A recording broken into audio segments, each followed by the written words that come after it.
न द्वेष्टि न शोचति न काङ्क्षति शुभाशुभ परित्यागी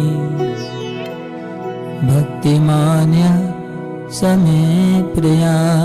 যিনি প্রিয় বস্তুর প্রাপ্তিতে হৃষ্ট হন না এবং অপ্রিয় বস্তুর প্রাপ্তিতে দ্বেষ করেন না, যিনি প্রিয় বস্তুর বিয়োগে শোক করেন না, অপ্রাপ্ত ইষ্ট বস্তু আকাঙ্ক্ষা করেন না এবং শুভ ও অশুভ সমস্ত কর্ম পরিত্যাগ করেছেন, এবং যিনি ভক্তিযুক্ত তিনি আমার প্রিয় ভক্ত। তাৎপর্য: শুদ্ধ ভক্ত বৈষয়িক লাভ ও ক্ষতিতে উৎফুল্ল অথবা বিমর্ষ হন না। তিনি পুত্র অথবা শিষ্য লাভের আকাঙ্ক্ষা করেন না এবং তা না পেলে তিনি দুঃখিতও হন না। তার প্রিয় বস্তু হারিয়ে গেলে তিনি অনুতাপ করেন না, তেমনি তার ঈপ্সিত বস্তু না পেলে তিনি বিমর্ষ হন না। তিনি সব রকম শুভ অশুভ পাপ পুণ্য আদি জড়কর্মের ঊর্ধ্বে। পরমেশ্বর ভগবানের সন্তুষ্টি বিধানের জন্য তিনি সব রকম বিপদ বরণ করতে প্রস্তুত। কোনো কিছুই তার ভগবত ভক্তি সাধনের পথে প্রতিবন্ধক হয়ে দাঁড়ায় না। এই ধরনের ভক্ত শ্রীকৃষ্ণের অত্যন্ত প্রিয়। समशत्रौ च मित्रे च तथा मानपमानयोः शीतोष्ण सुखदुःखेषु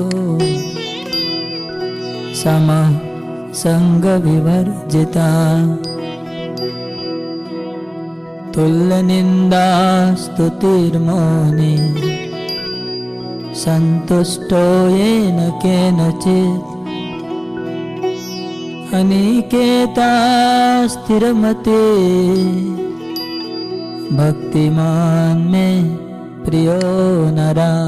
যিনি শত্রু ও মিত্রের প্রতি সমবুদ্ধি, যিনি সম্মানে ও অপমানে, শীতে ও গরমে, সুখে ও দুঃখে এবং নিন্দা ও স্তুতিতে সমভাবাপন্ন, যিনি কুসঙ্গ বর্জিত, সংযত বাক, যৎ কিঞ্চিত লাভে সন্তুষ্ট, গৃহাসক্তি শূন্য এবং যিনি স্থির বুদ্ধি আমার প্রেমময়ী সেবায় যুক্ত, সেই রকম ব্যক্তি আমার অত্যন্ত প্রিয়।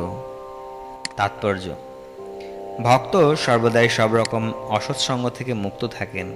কখনো কখনো কেউ প্রশংসিত হয় এবং কেউ নিন্দিত হয়, সেটি হচ্ছে মানব সমাজের স্বভাব। কিন্তু ভক্ত সর্বদাই কৃত্রিম প্রশংসা ও নিন্দা, সুখ অথবা দুঃখ থেকে মুক্ত থাকেন। তিনি অত্যন্ত সহিষ্ণু। তিনি কৃষ্ণ কথা ছাড়া আর কোনো কথাই বলেন না, তাই তাকে বলা হয় মৌন। মৌন শব্দের অর্থ এই নয় যে কারো কথা বলা উচিত নয়। মৌন শব্দের অর্থ হচ্ছে বাজে কথা না বলা। প্রয়োজনীয় কথাই কেবল মানুষের বলা উচিত, এবং ভক্তের কাছে সবচেয়ে প্রয়োজনীয় কথা হচ্ছে পরমেশ্বর ভগবানের জন্য কথা বলা। ভক্ত সর্বাবস্থাতেই সুখী। তার ভাগ্যে কখনো অত্যন্ত সুস্বাদু খাবার জুটতে পারে, কখনো নাও জুটতে পারে, কিন্তু তিনি সব অবস্থাতেই সন্তুষ্ট। তার বাসস্থানের কোনো সুযোগ সুবিধার জন্য তিনি কখনো যত্ন করেন না। তিনি কখনো গাছের নিচে থাকতে পারেন, কখনো আবার বিরাট প্রাসাদোপম অট্টালিকাতেও থাকতে পারেন, কিন্তু তিনি কোনো কিছুর প্রতি আকৃষ্ট নন।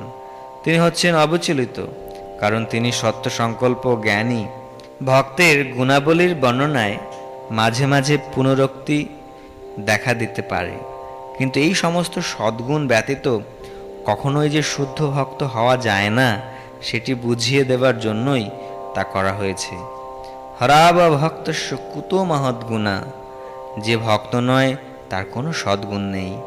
যিনি ভক্তরূপে পরিচিত হতে চান তার পক্ষে এই সমস্ত সদ্গুণগুলি অর্জন করা একান্ত কর্তব্য।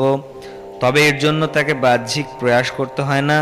কৃষ্ণ ভাবনায় মগ্ন হওয়ার ফলে এবং ভগবান শ্রীকৃষ্ণের সেবা করার ফলে আপনা থেকেই তার মধ্যে এই সমস্ত গুণগুলির বিকাশ হয়।